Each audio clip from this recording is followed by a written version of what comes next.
നമ്മളെ ഓരോരുത്തരെയും വളരെയധികം ലജ്ജിപ്പിക്കുകയും സങ്കടപ്പെടുത്തുകയും ചെയ്യുന്ന രീതിയിലുള്ള കാര്യങ്ങളാണ് ഇന്ന് ഇന്ത്യയിൽ സംഭവിച്ചുകൊണ്ടിരിക്കുന്നത്. ഞാൻ പറഞ്ഞു വരുന്നത് സ്ത്രീകളുടെ സുരക്ഷയെ സംബന്ധിച്ചാണ്. ഇപ്പം നിലവിൽ ഒരു യുവ വനിതാ ഡോക്ടർ റേപ്പ് ചെയ്യപ്പെട്ടതിനെ പറ്റി നിങ്ങൾക്ക് എല്ലാവർക്കും അറിയാം.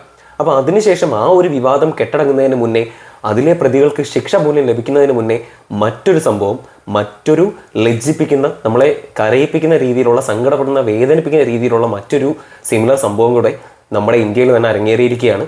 വേറെ എവിടെയുമല്ല, ഈ സംഭവം ഉണ്ടായിരിക്കുക അങ്ങ് ഉത്തർപ്രദേശിലാണ്. ഉത്തർപ്രദേശിലെ ഗാസിയാബാദ് എന്ന് പറയുന്ന സ്ഥലത്ത് ഒരു മൈനർ പെൺകുട്ടി, പ്രായപൂർത്തിയായിട്ടില്ലാത്ത ഒരു പെൺകുട്ടീനെ സ്ക്രാപ്പ് ഷോപ്പിൽ, അവിടുത്തെ ലിങ്ക് റോഡിലെ സ്ക്രാപ്പ് ഷോപ്പിൽ വർക്ക് ചെയ്യുന്ന, അല്ലെങ്കിൽ ഒരു സ്ക്രാപ്പ് ഡീലറിൻ്റെ കീഴിൽ വർക്ക് ചെയ്യുന്ന ഒരു വർക്കറും അദ്ദേഹത്തിൻ്റെ കൂട്ടാളികളോട് ചേർന്ന്, കൂട്ടാളികളുടെ സഹായത്തോടെ ഈ വർക്കർ ഈ പ്രായപൂർത്തിയാകാത്ത കുട്ടീനെ റേപ്പ് ചെയ്തിരിക്കുകയാണ്.